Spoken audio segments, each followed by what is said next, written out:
Next, we have prose.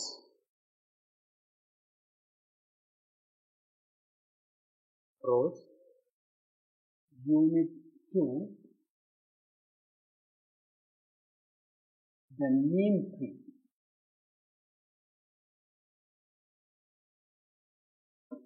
The neem tree. And this story, this lesson is taken from the short story by Anandakrishnan. Indira Anandakrishnan has written this story, and from that story it is adapted, the neem tree. And before we go into the text, do you have the habit of dreaming? Have you enjoyed the dreams? கனவுகள் பார்ப்பதுண்டா, கனவுகள் வருவதுண்டா, எப்படிப்பட்ட கனவுகள் வருகின்றன? இதை விட பகல் கனவா, இரவில கனவா? பகல் கனவு, இரவு கனவு. சில பேர் கிளாஸில் உட்காந்துட்டு அங்கே கவனிச்சுட்டே இருப்பாங்க, ஆனால் எண்ணம் பூரா வேற பக்கம், திங்கிங் ஆஃப் சம்திங். என்ன நடந்தது, என்ன செய்ய போகிறோம், எப்படி பண்ண போகிறோம், என்ன பண்ண போகிறோம் அப்படின்னு சொல்லி திங்க் பண்ணுறது ஒரு வகை. இதுவும் ஒரு வகையிலே ஒரு கனவு தான். ஆனால் அதே சமயத்தில் கிளாஸில் உட்காந்துக்கிட்டே இருக்கும்போதே கண்ணை மூடி அப்படியே சொத்திடுவாங்க. அப்படி சொக்கும்போது காணுகின்ற கனவு வேறு. சில பேர் வீட்டில் படுத்து தூங்கும்போது பகலிலேயே கனவு வரும். பகல் கனவு, இரவு கனவு, அதிகாலையில் கனவு, இப்படின்னு சொல்லி அந்த கனவுல பல்வேறு விஷயங்கள் இருக்குது. கனவுனா என்ன? நம்ம என்ன சாதிக்கணும்னு நினைக்கிறோமோ, என்ன செய்யணும்னு நினைக்கிறோமோ அவைகள் வரும். நம்மளால் செய்ய முடியாத விஷயங்கள் வரும். நம்ம ஏற்கனவே செஞ்சு முடித்ததில் அதில் வரக்கூடிய குறைகள் அந்த கனவுகளிலே தெரிய ஆரம்பிக்கும். இப்படி ஏராளமான விஷயங்கள் கனவுகளிலே இருக்குது. இப்போ இந்த பாடத்தில் ஒரு கனவை பற்றி, ஒரு பொண்ணினுடைய கனவு என்ன அப்படிங்கிறத பற்றி பார்க்க போகிறோம். அதற்கு முன்னாடி நீம் ட்ரீ அப்படிங்கிறத பற்றி ஒரு சின்ன gist. The neem tree is called Ajadiracha indica. இந்த நீமுக்கு பேர் இதுக்கு பேர் Ajadiracha indica. And this is a wonder tree. Wonder tree. Of course, இதை பற்றி நீங்கள் நிறைய கேள்விப்பட்டிருக்கீங்க. இந்த ட்ரீனுடைய நாட்டில் இருக்கக்கூடிய மரங்களில் ஒரு சில மரங்கள் மட்டுமே அதனுடைய முழு பயன்பாட்டினையும் மக்களுக்கு கொடுத்தது. அந்த மாதிரி நமக்கு தெரிஞ்சது நீம் ட்ரீ அப்படின்னோடனே, வேப்ப மரம் அப்படின்னோடனே நமக்கு தெரிஞ்சதெல்லாம் நிழல் தருவது அப்படிங்கிறது மட்டுமே தான்.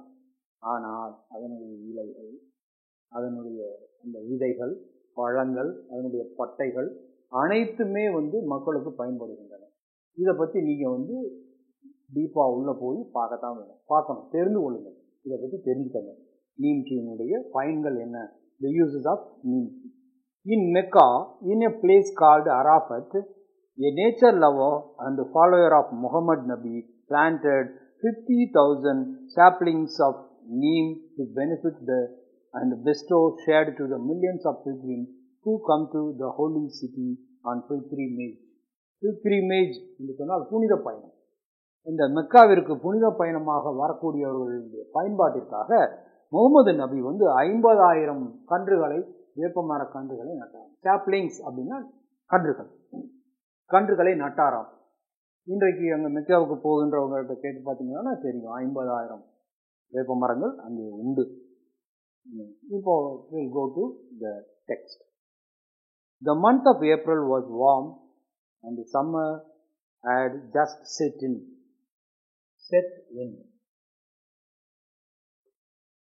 Started.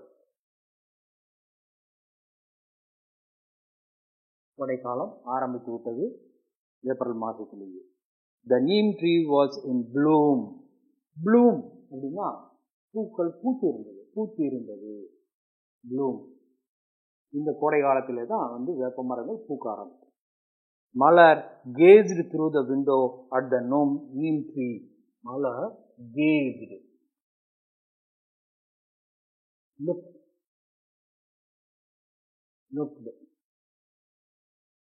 இந்த இடத்துல இந்த கேஜ்டுன்னு பார்க்கும்போது இது என்ன, இதுவும் கேஜ்டுனா பார்த்தல் தானே, உற்று பார்த்தல் தானே அப்படிங்கிறது.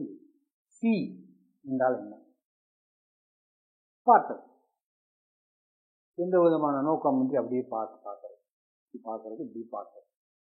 அதே சமயத்தில் லுக் என்று சொன்னால் குறிப்பிட்ட ஒன்றை பார்ப்பது, லுக் அப்படிங்கிறது. அதே மாதிரி சைட், சைட்னாலும் பார்வை தான், எல்லாமே பார்வை தான். இடத்திற்கு தக்கவாறு அதனுடைய செயலுக்கு தக்கவாறு அதனுடைய மீனிங்ஸ் வந்து மாறும். சைட் என்றால் நோக்கத்துடன் பார்ப்பது. அதே மாதிரி தான் இந்த கேஜ் என்று சொன்னால் உற்று பார்த்தல், நோக்கமே இல்லாம உற்று பார்த்தல், உற்று பார்த்துக்கிட்டே இருக்கிறது. சில பேர் என்ன பண்ணுவாங்க, டீச்சரை பார்த்துக்கிட்டே இருப்பாங்க, பார்த்துக்கிட்டு தான் இருப்பாங்க. அவங்க சொல்றது காதுல விழுகாது, அவங்க மைண்டு வேற எங்கேயோ இருக்கும். அந்த மாதிரி இருக்கக்கூடியது கேஜ். அதே மாதிரி மலர் வந்து என்ன பண்றா, இந்த கேரக்டர் மலர்ங்கிறத இங்க இன்ட்ரோடியூஸ் பண்ணியிருக்காங்க. இந்த பாடத்திலே மலர் அப்படின்னு ஒரு கேரக்டரை இங்க இன்ட்ரோடியூஸ் பண்ணியிருக்காங்க. Malar. Small girl through the window at the neem tree and totally forgot herself. தன்னை மறந்து, forgot herself. She forgot everything around her and she looked at the neem tree through the window. The tree was so beautiful. Suddenly the teacher's harsh voice thundered. Harsh, rough voice thundered. Thunder என்று சொன்னால் என்ன? Thunder என்றால் இடி முழக்கம், இடி. Thunder என்று சொன்னால் அது வந்து நவுன். அதையே வந்து வெர்பாக பயன்படுத்துவதும் உண்டு.